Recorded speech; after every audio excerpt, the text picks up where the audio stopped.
तो ये कहानी एक ऐसी दुनिया की है जहाँ पर न्यूक्लियर वॉर की वजह से सब कुछ खत्म हो चुका था। वहाँ पर खाना पानी और ह्यूमंस की 90% पॉपुलेशन पूरी तरह से बर्बाद हो चुकी थी। लेकिन कुछ समय पर भी कुछ ऐसे लोग मौजूद थे जो कि अपनी जान देकर भी अर्थ को पहले जैसा करना चाहते थे। तो कहानी की शुरुआत में हम लोग एक हरी भरी जगह को देख पाते हैं जहाँ पर सभी लोग बहुत खुशी से रहा करते थे। असल में बाहर की दुनिया में सब कुछ खत्म हो गया था और जितनी भी ग्रीनरी बची हुई थी वो इसी जगह पर बची हुई थी। यहाँ पर हम लोग फ्रियोसा नाम की एक लड़की को देख पाते हैं जो कि अपनी एक दोस्त के साथ इधर उधर घूम रही थी।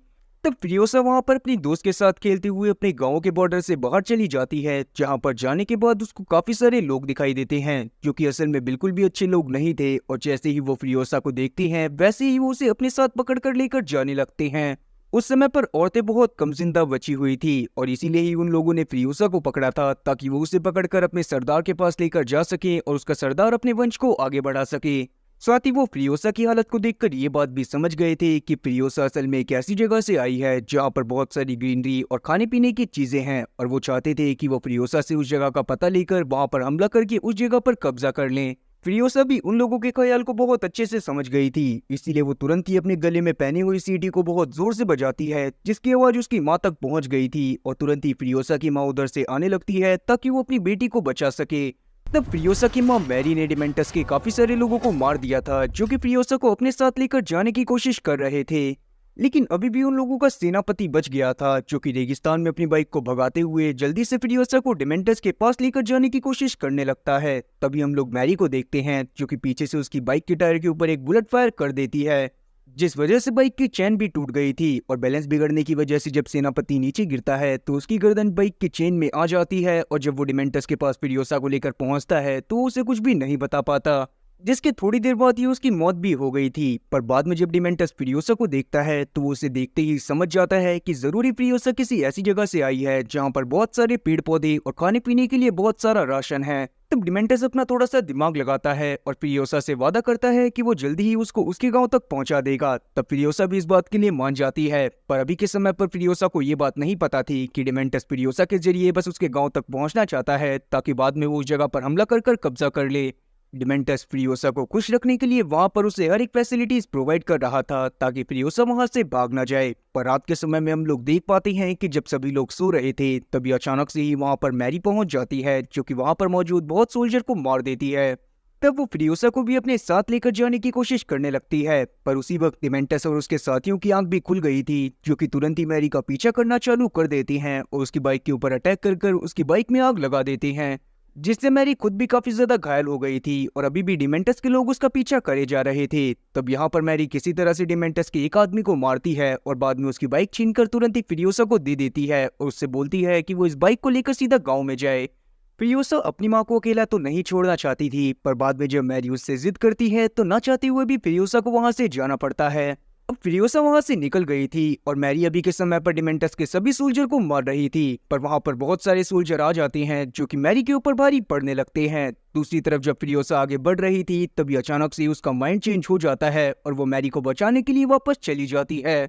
लेकिन वापस जाने पर फ्रियोसा देखती है कि डिमेंटस के लोगों ने मैरी को पकड़ लिया था और वो उसे जानबूझकर बहुत ज्यादा टॉर्चर कर रहे थे। तब डिमेंटस यहाँ पर फ्रियोसा को भी फोर्स करता है कि वो अपनी माँ की मौत को अपनी आंखों से देखे, जिसे देखने के बाद फ्रियोसा को बहुत ज्यादा गुस्सा आती है पर वो कुछ भी नहीं कर पाती। और अगले दिन हम लोग देखते हैं कि जब डिमेंटस अपने साथियों के साथ सफर कर रहा था तब उसे इमॉर्टल जो के बारे में पता चलता है जिसके पास खाने और पानी की बहुत सारी सप्लाई थी और वो अपनी एक बहुत बड़ी आर्मी के साथ पास की एक जगह पर रहा करता था। और अब ये बात पता चलने के बाद तुरंत ही डिमेंटस डिसाइड कर लेता है कि वो इमॉर्टल जो के ऊपर अटैक कर उसके कास्टल पर राज करेगा और वहां पर जितना भी खाने और पीने का सामान है उन सभी चीजों को अपने अंडर में ले लेगा। लेकिन वहां पर जाने के बाद जब डिमेंटस इमॉर्टल जो को सरेंडर करने के लिए बोलता है तब इमॉर्टल जो उसके ऊपर काफी ज्यादा गुस्से में आ जाता है और इमॉर्टल जो की पूरी आर्मी एक साथ खड़ी हो जाती है। उसी बीच हम लोग इमॉर्टल जो की एक सोल्जर को देख पाते हैं जो कि सुसाइड बॉम्बर बनकर डिमेंटस की आर्मी के ऊपर कूद गया था। और अब जब डिमेंटस ये चीज देखता है कि इमॉर्टल जो की आर्मी उसके लिए जान देने तक के लिए तैयार है तो वो काफी ज्यादा शॉक होता है और उसकी फटके चार हो जाती है, जिसके बाद वो फ्रियोसा को लेकर वहां से जैसे तैसे निकलता है और डिसाइड करता है कि वो बाद में इमॉर्टल जो से बदला लेगा। इसी तरह से कुछ दिन और बीत जाते हैं और अचानक से डिमेंटस को एक जगह के बारे में पता चलता है जहां पर से इमॉर्टल जो अपने सारे फ्यूल्स को निकाला करता था, जिसको फ्यूल फैक्ट्री के नाम से भी जाना जाता था। और इसीलिए वो डिसाइड करता है कि वो उस फ्यूल फैक्ट्री के ऊपर अटैक कर कर वहां पर मौजूद इमॉर्टल जो के सभी साथियों को मार देगा। और फिर ये बात जानने के बाद कि फ्यूल फैक्ट्री के ऊपर डिमेंटस ने कब्जा कर लिया है, ना चाहते हुए भी इमॉर्टल जो को डिमेंटस के साथ डील करनी पड़ेगी और डील के बदले में इमॉर्टल जो से वो खाना और पानी मांगेगा। और अब बिल्कुल ऐसा ही होता है। डिमेंटस अगले दिन ही अपने साथियों के साथ जाकर उस फ्यूल फैक्ट्री के ऊपर हमला करते हुए उस पर कब्जा कर लेता है। और बाद में जब इमॉर्टल जो को इस सब के बारे में पता चलता है तो उसे ना चाहते हुए भी डिमेंटस की बातों को मानना पड़ता है। पर डील के बदले में इमॉर्टल जो ने डिमेंटस से फ्यूरियोसा और साथ ही डिमेंटस के एक डॉक्टर को मांग लिया था, क्योंकि उन दोनों के ऊपर इमॉर्टल जो की नजर पड़ गई थी। तब डिमेंटस भी इस बात के लिए खुशी खुशी मान जाता है, क्योंकि उसे बस खाने और पीने से मतलब था। अब डिमेंटस के वहां से जाने के बाद हम लोग देख पाते हैं कि इमॉर्टल जो ने डिसाइड कर लिया था कि वो फ्यूरियोसा को अपनी रानियों के साथ रखेगा और बाद में जब फ्यूरियोसा बड़ी हो जाएगी तो वो उससे भी अपने बच्चों को रिप्रोड्यूस करवाएगा ताकि वो किसी हेल्दी बच्चे को जन्म दे सके। और तब जाकर हम लोग जान पाते हैं कि इमॉर्टल जो की आर्मी में जितने भी लोग शामिल हैं उसमें से ज्यादातर उसके बच्चे हैं जो कि मेंटली अनस्टेबल हैं और पूरी तरह से हेल्दी नहीं हैं। और इसीलिए इमॉर्टल जो का सपना है कि वो किसी के साथ रिलेशन बनाकर एक हेल्दी बच्चे को जन्म दे पाए। इमॉर्टल जो के सभी बच्चों को एक अजीब तरह की बीमारी थी और उन्हें बार बार खून की जरूरत पड़ती रहती थी। अगर उन्हें खून मिलता था तो वो जिंदा रहते थे, नहीं तो वो जल्दी ही मारे जाते थे। और यही एक रीजन था कि वो सभी के सभी तुरंत ही इमॉर्टल जो के लिए जान देने तक के लिए तैयार हो गए थे। अब फ्यूरियोसा जब इमॉर्टल जो की रानियों के पास जाकर उनकी हालत को देखती है तो उसे समझ में आ जाता है कि इमॉर्टल जो उन्हें बिल्कुल भी सही से नहीं रखता और इसीलिए वो डिसाइड करती है कि वो जल्दी ही यहाँ से भाग जाएगी। पर जब वो वहां से भाग रही होती है तब एक सिपाही उसे देख लेता है, लेकिन वो फ्यूरियोसा को कुछ भी नहीं कहता और बाद में एक दूसरे सिपाही से उसकी जान भी बचाता है। तब फ्यूरियोसा नीचे आने के बाद उनकी ही सेना को ज्वाइन कर लेती है और एक लड़की के रूप में छुपकर रहने लगती है। और उसने ऐसा जानबूझ के करा था ताकि आगे चलकर वो बहुत ज्यादा स्ट्रांग बन सके और डिमेंटस से अपनी माँ की मौत का बदला ले सके। तब धीरे धीरे वो बहुत अच्छा परफॉर्म करने लगती है और उसका प्रमोशन होते होते उसे एक ऑयल टैंकर के ड्राइवर के रूप में भेजा जाने लगता है। अब वैसे हमारे लिए तो ये मामूली बात ही है कि कोई ड्राइवर की नौकरी कर रहा है, पर अगर उस समय की सिचुएशन के हिसाब से देखा जाए तो उसे मोस्ट वैल्यूएबल सामान को इधर से उधर ले जाने का काम मिला हुआ था। इसी वक्त हम लोग जैक नाम के एक कमांडर से इंट्रोड्यूस होते हैं जो कि असल में बहुत बेहतरीन मैकेनिक था और एक ऐसे ट्रक को बनाने की कोशिश कर रहा था जो कि बहुत ज्यादा पावरफुल हो और बेशक से उस पर रास्ते में कितने ही हमले हो जाएं उसके अंदर का गैसोलीन कभी भी खराब ना हो। और अब फ्यूरियोसा भी जानबूझकर जैक की ही टीम में शामिल हो जाती है और काफी समय तक उसके साथ काम करती रहती है, क्योंकि वो जानती थी कि जिस दिन जैक उस ट्रक को लेकर गैसोलीन टावर की तरफ जाएगा तब उसके ऊपर काफी सारे लोग अटैक करेंगे ताकि वो ट्रक को चुरा सके। और फ्यूरियोसा का प्लान यही था कि जब इमॉर्टल जो की पूरी आर्मी मर जाएगी तो वो उस ट्रक को लेकर अपने साथ अपने टाउन में ले जाएगी। और अब बिल्कुल ऐसा ही होता है। जैक जिस दिन अपनी पूरी टीम और ट्रक को लेकर गैसोलीन टावर की तरफ जा रहा होता है तब डिमेंटस के काफी सारे लोग रास्ते में उसके ऊपर अटैक कर देते हैं, क्योंकि डिमेंटस ने डिसाइड कर लिया था कि वो उस ट्रक को चुराने के बाद इमॉर्टल जो की आर्मी के ऊपर भी अटैक कर देगा, क्योंकि अगर एक बार उसके पास ट्रक आ जाता है तो वो इमॉर्टल जो की आर्मी को उस ट्रक में लगे आधुनिक हथियारों की मदद से बहुत आराम से हरा सकता था। अब आगे हम लोग देखते हैं कि वहां पर सारे के सारे वॉर बॉयज मिलकर डिमेंटस की आर्मी के ऊपर अटैक करने लगते हैं, पर बाद में डिमेंटस के सारे लोग मिलकर सभी वॉर बॉयज को मार देते हैं। अब वहां पर सिर्फ दो जने ही जिंदा बचे थे, जिसमें से एक का नाम था जैक और दूसरी थी फ्यूरियोसा। तब यहाँ पर हम लोग देखते हैं कि वो दोनों मिलकर डिमेंटस के काफी सारे लोगों को जान से मार देते हैं, जो देखने के बाद डिमेंटस काफी ज्यादा घबरा गया था और वो वहां से भाग जाता है। जैक की हालत काफी ज्यादा खराब हो रखी थी, इसीलिए फ्यूरियोसा डिसाइड करती है कि वो जैक को मारकर यहाँ से भाग जाएगी। पर जब वो जैक को मारने वाली होती है तभी अचानक से ही उसे उसके ऊपर दया आ जाती है और वो जैक को वापस से लेकर इमॉर्टल जो के ठिकाने पर पहुंच जाती है। लेकिन जैक को इस बीच फ्यूरियोसा की आइडेंटिटी के बारे में पता चल गया था और बाद में जब वो और ज्यादा मिशन एक दूसरे के साथ करते हैं तो जैक को फ्यूरियोसा से बहुत ज्यादा प्यार हो जाता है। तब बाद में ये दोनों डिसाइड करते हैं कि एक दिन ये दोनों यहाँ से भाग जाएंगे।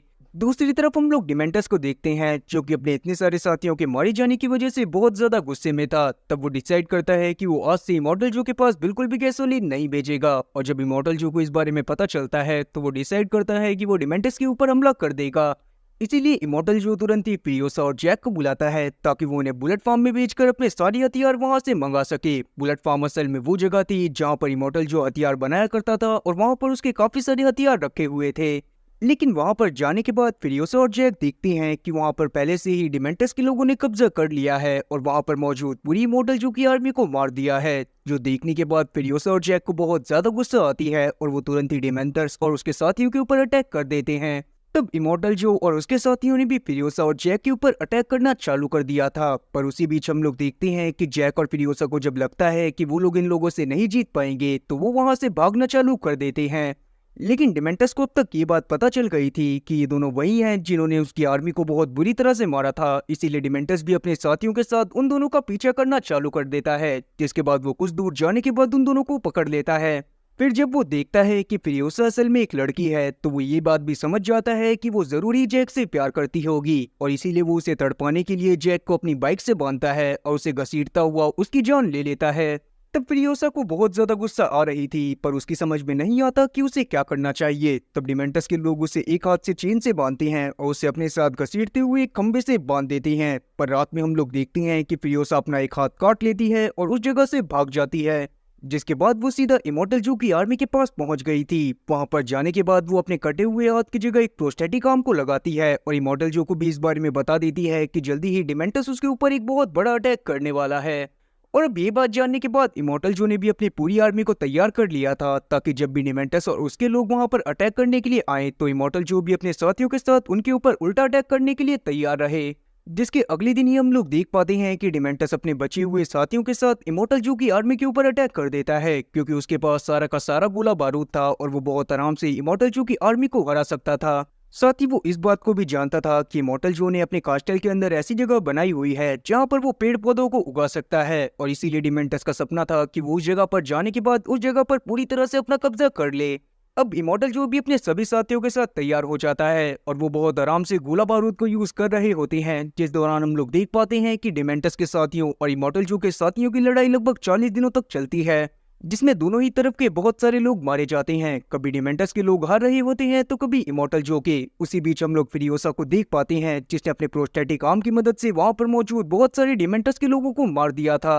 फिर 40 दिन के घने युद्ध के बाद हम लोग देख पाते हैं कि डिमेंटस की आर्मी में सिर्फ 5-6 लोग ही बचते हैं, जिन्हें देखने के बाद डिमेंटस काफी ज्यादा घबरा जाता है और डिसाइड करता है कि वो अपने उन 4-5 लोगों के साथ वहां से भाग जाएगा। लेकिन जब वो वहां से भाग रहा होता है तब फिरियोसा की नजर उसके ऊपर पड़ जाती है, और क्योंकि फिरियोसा ने डिसाइड कर रखा था कि वो अपनी माँ की मौत का बदला एक दिन डिमेंटस से जरूर लेगी, इसीलिए वो तुरंत ही उसका पीछा करने लगती है। और तब उसका पीछा करने के दौरान वो एक एक करके डिमेंटस के सभी साथियों को मार देती है, और जब वो डिमेंटस तक पहुंचती है तो डिमेंटस को भी पकड़ लेती है। तब डिमेंटस को लग रहा था कि फिरियोसा उसे एक बहुत आसान मौत दे देगी, इसीलिए उसे मौत से बिल्कुल भी डर नहीं लग रहा होता। लेकिन डिमेंटस को जब ये बात पता चलती है कि फिरियोसा असल में वही छोटी लड़की है जिसके सामने उसने उसकी माँ को मारा था, तो डिमेंटस बहुत ज्यादा डरने लगता है। साथ ही वो समझ गया था कि अब फिरियोसा उसे बिल्कुल भी आसान मौत नहीं देने वाली। तब फिरियोसा डिमेंटस को पकड़कर अपने साथ उस जगह पर लेकर चली जाती है जहां पर इमॉर्टल जो ने अपने कास्टल के अंदर बहुत सारे पेड़ों को उगाया हुआ था। वहां पर जाने के बाद फिरियोसा डिमेंटस के पेट में एक छेद करती है और उसमें एक बीज को डाल देती है, ताकि जैसे जैसे वो बीज बड़ा हो वैसे वैसे डिमेंटस को अपनी गलतियों का एहसास होता रहे। जिसके कुछ समय बाद हम लोग देखते हैं कि डिमेंटस अभी भी जिंदा है और उसके पेट में से एक बहुत बड़ा पेड़ निकल आया है और पेड़ पर लगे कीड़े उसकी बॉडी को नोचकर खा रहे हैं, पर उनसे बचने के लिए भी वो कुछ भी नहीं कर सकता। अब फिरियोसा ने डिमेंटस से तो अपनी माँ की जान का बदला ले लिया था, पर वो इस बात को भी जानती थी कि मॉडल जो खुद भी अच्छा इंसान नहीं है और यहाँ पर उसकी जितनी भी बीवियां रहती हैं वो उनकी हालत बहुत ज्यादा बुरी कर कर रखता है, और इसीलिए वो डिसाइड करती है कि वो उन सभी बीवियों को लेकर अपने साथ अपने टाउन में चली जाएगी जहाँ पर वो ग्रीनरी में रहेंगे और बहुत ज्यादा खुश रहेंगे। इसीलिए वो एक दिन जब अपने मिशन को कंप्लीट कर कर आती है तो वो सीधा उसी ट्रक को लेकर आ जाती है जिसे जैक ने बनाया था। वहीं हम लोग रेगिस्तान में मैक्स नाम के एक आदमी को देख पाते हैं जो कि असल में बहुत बेहतरीन फाइटर था और ज्यादातर अकेले ही सफर करा करता था। आगे जब वो अपने सफर को कंटिन्यू करते हुए इमॉर्टल जो के एरिया से गुजर रहा होता है तभी अचानक से ही वॉर बॉय उसके ऊपर अटैक कर उसे बंधक बनाकर ले जाते हैं। अब वैसे मैं आप लोगों को इसका रीजन पहले ही बता चुका हूँ। वॉर बॉयज को असल में ब्लड की जरूरत होती थी ताकि वो हेल्दी रह सके और साथ ही अपनी ताकत को बढ़ा सके, इसीलिए वो आसपास से गुजरने वाले लोगों को अपना बंधक बना लेते थे ताकि बाद में उनके ब्लड को अपने अंदर चढ़ाकर वो अपनी ताकत को बढ़ा सके। अब वो लोग जब मैक्स को ले जाकर उसके ब्लड ग्रुप को चेक करते हैं तो उन्हें पता चलता है कि मैक्स का ब्लड ग्रुप ओ नेगेटिव था, जो जानने के बाद सभी वॉर बॉयज काफी ज्यादा खुश होते हैं क्योंकि मैक्स असल में एक यूनिवर्सल डोनर था और वो किसी को भी ब्लड दे सकता था। और तब वो मैक्स के शरीर पर लोहे के सरिये से यूनिवर्सल डोनर का साइन बना देते हैं, जिससे मैक्स को काफी ज्यादा दर्द हुआ था और जब उसे जेल में डाला जाता है तो वो काफी ज्यादा परेशान हो जाता है और उसकी समझ में नहीं आता कि उसे क्या करना चाहिए। तभी उसे उसकी बेटी ग्लोरिया के विजन्स आते हैं और वो डिसाइड करता है कि वो किसी भी हालत में यहाँ से निकल जाएगा। पर जब वो वहाँ से भागने की कोशिश कर रहा होता है तब उसे वापस से वॉर बॉयज पकड़ लेते हैं और उसे अपने साथ अंदर लेकर आ जाते हैं। अब वॉर बॉयज ने धीरे धीरे मैक्स का ब्लड निकालकर अपनी बॉडी में चढ़ाना चालू कर दिया था। दूसरी तरफ हम लोग फ्यूरियोसा को देख पाते हैं जिसे इमॉर्टल जो ने वापस से गैसोलीन टावर में जाकर वहां से गैसोलीन लाने का काम दिया हुआ था, पर इस बार वो दूसरे रास्ते पर जाने लगती है, जिसे देखने के बाद इमॉर्टल जो काफी ज्यादा शौक था और उसे फ्यूरियोसा के ऊपर शक होता है। और अब जैसे ही वो अपनी बीवियों के कमरे में जाता है तो वहां पर वो देखता है कि उसकी एक भी बीवी वहां पर मौजूद नहीं थी, जो देखने के बाद इमॉर्टल जो काफी ज्यादा गुस्से में आ जाता है क्योंकि उसकी एक बीवी प्रेग्नेंट थी और वो समझ गया था कि फ्यूरियोसा उन सभी को लेकर भाग गई है। और अब ये बात समझ आते ही इमॉर्टल जो बहुत ज्यादा गुस्से में आ जाता है और अपनी पूरी की पूरी आर्मी को इकट्ठा कर लेता है ताकि वो फ्यूरियोसा को पकड़कर जल्दी से अपनी बीवियों को हासिल कर सके। और अब ये बात जानने के बाद कि इमॉर्टल जो को उनकी जरूरत है, उसकी आर्मी बहुत ज्यादा खुश होती है और खुशी मनाते हुए वो अपने सभी स्टीयरिंग को उठाते हैं और अपनी अपनी गाड़ियों में लगाकर फ्यूरियोसा की गाड़ियों का पीछा करने लगते हैं। इमॉर्टल जो के लिए उसकी बेबियां इतनी इंपॉर्टेंट इसी वजह से थी क्योंकि अब तक उसका एक भी बच्चा हेल्दी पैदा नहीं हुआ था और वो चाहता था कि उसका एक बच्चा हेल्दी पैदा हो जिसको ही वो आगे चलकर अपनी सत्ता को ट्रांसफर करने वाला था।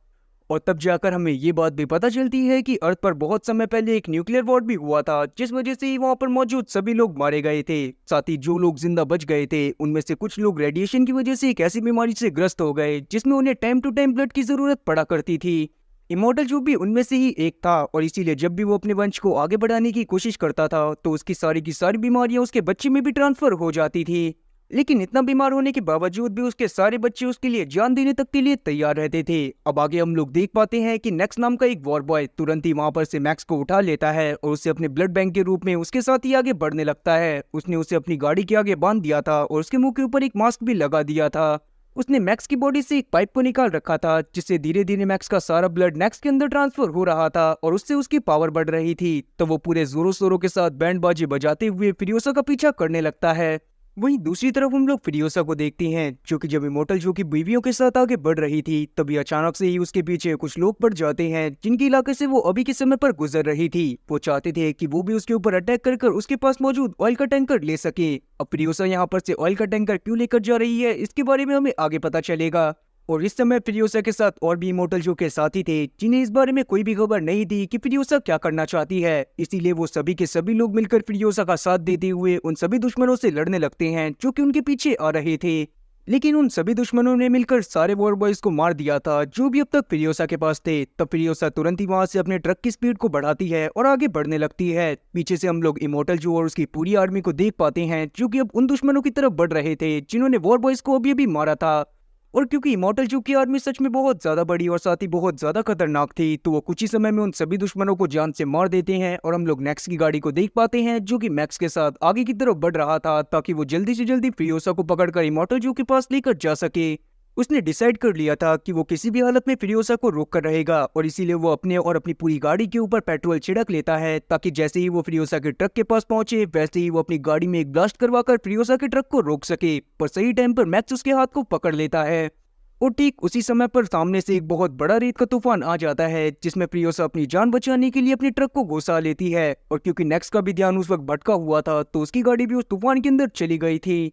लेकिन नेक्स की गाड़ी से थोड़ा दूर जो इमॉर्टल जो और उसके बाकी साथियों की गाड़ी थी वो डिसाइड करते हैं कि वो तूफान के रुकने के बाद ही आगे बढ़ेंगे। अब आगे जब शाम के समय में तूफान रुकता है तो हम लोग मैक्स को देख पाते हैं जो कि रेगिस्तान में ही बेहोश पड़ा हुआ था। उसके शरीर से एक जंजीर बंधी हुई थी जिसके दूसरे छोर पर नेक्स बंधा हुआ था और वो बेहोश था। अब उसको देखने के बाद मैक्स तुरंत ही नेक्स को उठाता है और उसके साथ आगे की तरफ बढ़ने लगता है।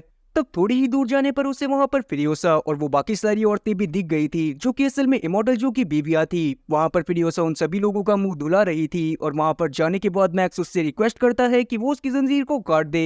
तब उन सभी औरतों में मौजूद एक औरत मैक्स की जंजीर को काटने की कोशिश करने लगती है, पर जैसे ही मैक्स नीचे बैठता है वैसे ही फ्यूरियोसा उसके ऊपर अटैक कर देती है क्योंकि उसे लग रहा था कि मैक्स भी इमॉर्टल जो के साथ मिला हुआ है और वो भी उसे बंदी बनाकर इमॉर्टल जो तक ले जाएगा।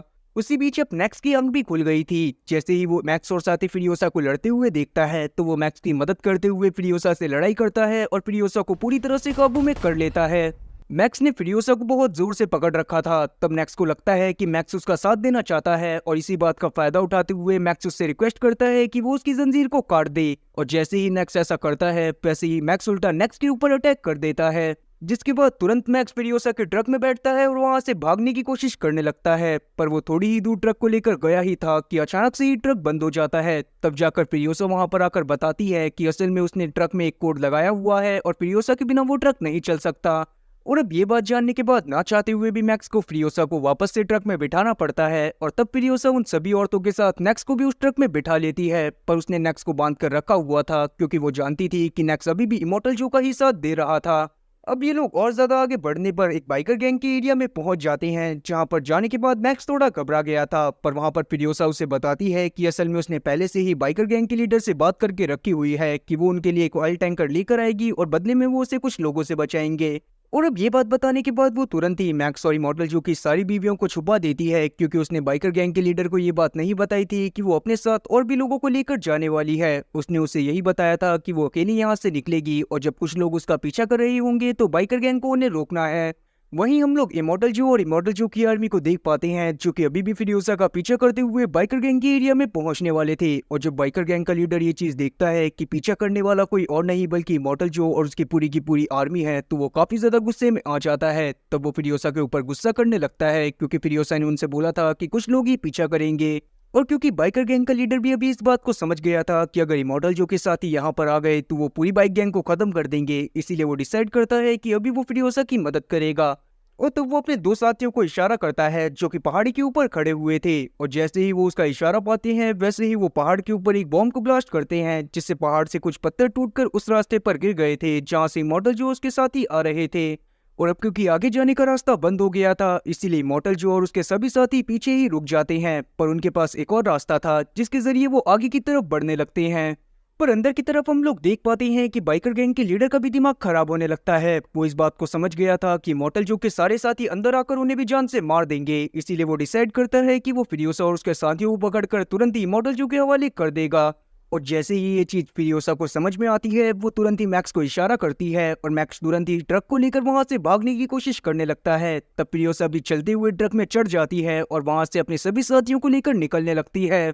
लेकिन वो बाइकर गैंग और उसका लीडर अभी भी फिरियोसा के ट्रक का पीछा कर रहा था। तब वो फिरियोसा के ट्रक के ऊपर बहुत बुरी तरह से फायर करते हैं और उसके ट्रक को बहुत ज्यादा हार्म कर देते हैं। पर उसी बीच हम लोग इमॉर्टल जो की आर्मी को देख पाते हैं, जो कि दीवार के उस तरफ आ गए थे और वो यहाँ पर बाइकर गैंग को भी मारने लगते हैं।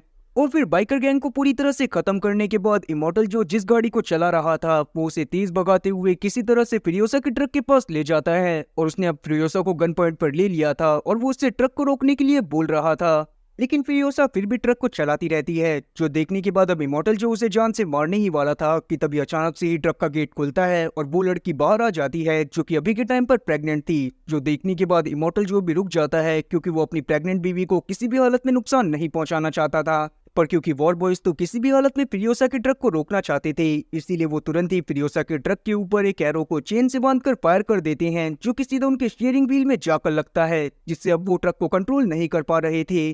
लेकिन एक बार वापस से वो प्रेग्नेंट लेडी बाहर आती है, जिसके हाथ में एक टूल था। तब वो उस टूल की मदद से उस चेन को काट देती है, जिससे वो एरो और साथ ही वॉर बॉयज की गाड़ी जुड़ी हुई थी। अब वैसे तो वो ट्रक मैक्स के कंट्रोल में वापस से आ गया था, पर उसी बीच हम लोग उस प्रेग्नेंट लेडी को देख पाते हैं जो कि ट्रक से नीचे गिर गई थी। और अब वो इमॉर्टल जो की गाड़ी के नीचे आने ही वाली थी कि तभी इमॉर्टल जो उस लड़की को बचाने के लिए अपनी गाड़ी को साइड में मोड़कर अपनी गाड़ी का एक्सीडेंट करवा लेता है। लेकिन जब तक वो बाहर आता है और उस प्रेग्नेंट लेडी के पास पहुंचता है, तो उसे पता चलता है कि वो प्रेग्नेंट लेडी मारी जा चुकी है। जो देखने के बाद इमॉर्टल जो बहुत जोर से चिल्लाता है और डिसाइड कर लेता है कि वो फिरियोसा को किसी भी हालत में जान से मार देगा। दूसरी तरफ हम लोग ट्रक में देख पाते हैं कि फिरियोसा अभी भी मैक्स के साथ आगे की तरफ बढ़े जा रही थी। तब उसी ट्रक में हम लोग वापस से मैक्स को देख पाते हैं, जो कि बहुत ज्यादा परेशान था, क्योंकि वो इमॉर्टल जो कि किसी भी काम नहीं आया था और इसी बात का उसे बहुत ज्यादा गिल्ट हो रहा था। और अब उसकी ऐसी हालत देखने के बाद इमॉर्टल जो की एक वाइफ नेक्स के पास जाती है और उसे समझाने की कोशिश करने लगती है कि इमॉर्टल जो बिल्कुल भी अच्छा आदमी नहीं है। और जैसे ही वो नेक्स के ऑटो के ऊपर हाथ रखती है, तब नेक्स को ये फीलिंग बहुत अच्छी लगती है और वो डिसाइड कर लेता है कि वो इन औरतों की मदद करेगा। अब रात के समय में जब मैक्स ड्राइव कर रहा था, तब फिरियोसा उससे बात करते हुए उसे अपने गांव के बारे में बताती है, जिसको ग्रीन प्लेस के नाम से जाना जाता था। जिसके बारे में जानने के बाद मैक्स को भी काफी ज्यादा अच्छा लगता है और यहाँ पर फिरियोसा उसे बताती है कि वो इन सभी औरतों को अपने साथ उसी गांव में लेकर जा रही है। लेकिन तभी मैक्स नोटिस करता है कि जिस जगह पर वो ड्राइव करके आ गए हैं वो जगह असल में दलदल है और इसी वजह से उनका ट्रक भी वहां पर फंस जाता है। और दूसरी तरफ हम लोग इमॉर्टल जो की आर्मी को देख पाते हैं जो कि अभी भी फ्यूरियोसा और उसके साथियों का पीछा करते हुए आगे बढ़ रही थी। और तब इमॉर्टल जो का एक साथी अपनी गाड़ी को और तेज भगाता है और फ्यूरियोसा के ट्रक के पास पहुंचने लगता है, जिसे देखने के बाद मैक्स भी अपनी स्नाइपर की मदद से उसके ऊपर अटैक करने की कोशिश कर रहा था। पर जब उसके शॉट मिस हो जाते हैं तो फ्यूरियोसा अपनी स्नाइपर की मदद से उनके ऊपर अटैक करती है, जिससे उस आदमी की दोनों आंखें डैमेज हो गई थी और वो ब्लाइंड हो चुका था। पर उसके बावजूद भी वो फ्यूरियोसा और उसके साथियों का पीछा करना नहीं छोड़ता और लगातार उनके ऊपर फायरिंग करते हुए उनका पीछा करता रहता है। लेकिन अभी भी फ्यूरियोसा का ट्रक दलदल में ही फंसा हुआ था, इसीलिए वो आगे नहीं बढ़ पाती। तब वहां पर नेक्स्ट बाहर आता है और फ्यूरियोसा को आइडिया देता है कि वो अपने ट्रक को एक रस्सी से बांधकर पास में उगे हुए एक बंजर पेड़ से बांध दे, जिससे पेड़ के सपोर्ट की वजह से उनका ट्रक दलदल से निकल जाएगा। और अब बिल्कुल ऐसा ही होता है और उनका ट्रक दलदल से निकल गया था। पर जब वो लोग वहां से भागने की कोशिश कर रहे थे तब तक वहां पर इमॉर्टल जो का वो ब्लाइंड साथी पहुंच जाता है, जो कि अब तक फ्यूरियोसा के ट्रक का पीछा कर रहा था। और अब वो उन लोगों को जान से मारने की कोशिश करने लगता है। पर वहां पर हम लोग मैक्स को देखते हैं जो कि किसी तरह से उसको जान से मार देता है और बाद में उसके हथियार को भी अपने साथ उठाकर ले आता है।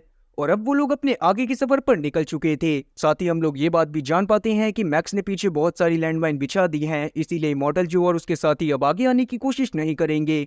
अब सुबह होते होते वो अपने सफर में आगे बढ़ते हुए एक टावर के पास पहुंच गए थे, जिसके ऊपर एक औरत बैठी हुई थी, जिसे देखने के बाद फ्यूरियोसा बहुत ज्यादा खुश हो जाती है और कुछ याद करने के बाद सभी लोगों को बताती है कि उसके गांव में भी बिल्कुल ऐसा ही टावर मौजूद था। तब वो ट्रक से तुरंत ही बाहर आती है और उस औरत की तरफ बढ़ने लगती है और उस औरत से बात करने के बाद उसे पता चलता है कि असल में वो उसकी मां मैरी ही थी, जो कि उस समय पर जिंदा बच गई थी, क्योंकि डिमेंटस के लोगों को लगा था कि वो मर गई हैं और उन्होंने उसकी लाश को पास में ही फेंक दिया था। पर वक्त रहते वहां पर ग्रीन प्लेस के लोग पहुंच गए थे, जिन्होंने मैरी को बचा लिया था। तभी वहां पर अचानक से बहुत सारी बाइक्स आ जाती हैं, जिन्हें देखने के बाद फ्यूरियोसा थोड़ा घबरा गई थी। पर बाद में जब वो बाइक्स पास में आती हैं तो उसे पता चलता है कि ये असल में उसके ही गाँव के लोग थे। तब फ्यूरियोसा वहां पर अपनी माँ से उन सभी औरतों और साथी मैक्स को इंट्रोड्यूस करवाती है और ये बताती है कि असल में वो लोग ग्रीन प्लेस की तलाश में यहाँ पर आए हैं। और अब ये बात जानने के बाद मैरी का मुंह थोड़ा लटक गया था। फिर उससे बात करने के बाद फ्यूरियोसा को ये बात पता चलती है कि असल में ग्रीन प्लेस पूरी तरह से बर्बाद हो गया था और वो असल में बिल्कुल वही जगह थी जिसको अभी हम दलदल के रूप में पहले के समय पर देख रहे थे।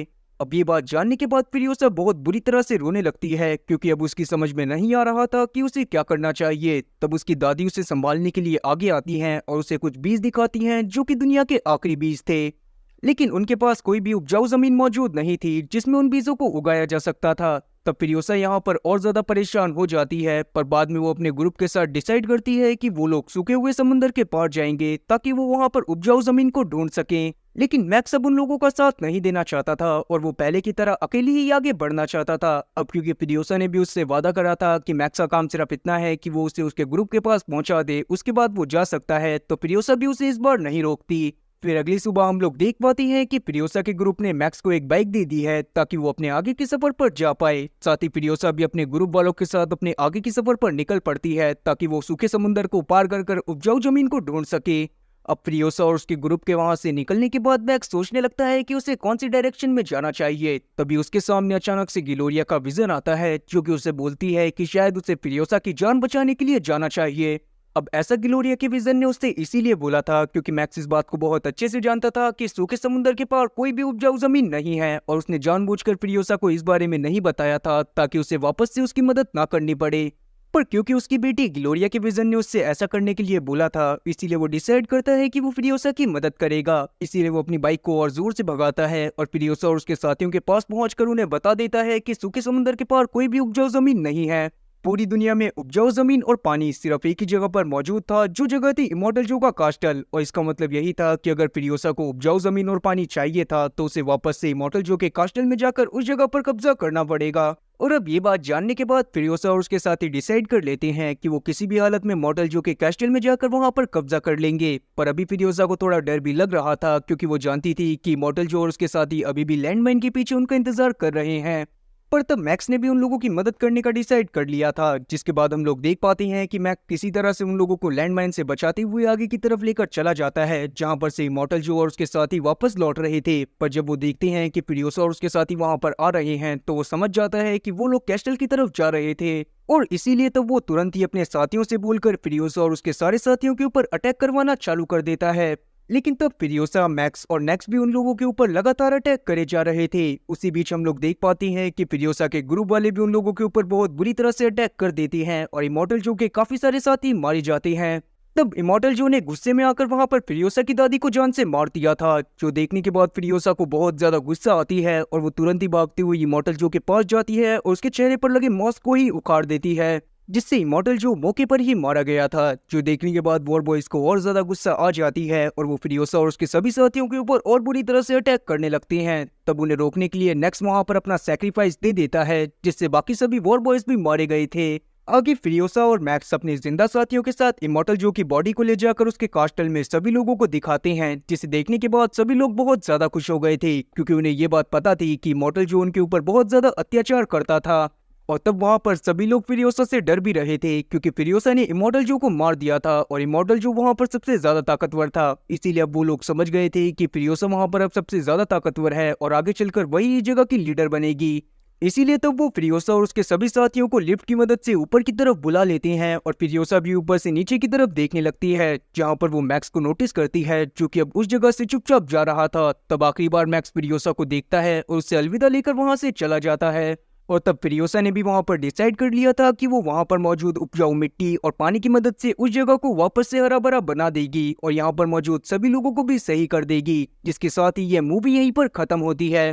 तो उम्मीद है कि एक्सप्लेनेशन अच्छी लगी होगी। अगर एक्सप्लेनेशन अच्छी लगी हो तो चैनल को सब्सक्राइब करना और बेल नोटिफिकेशन को ऑल पर सेलेक्ट करना और वीडियो को भी लाइक करना। मैं ऐसी ही और मजेदार एक्सप्लेनेशन वीडियोस लाता रहूंगा। खैर, तब तक के लिए टाटा और गुड बाय।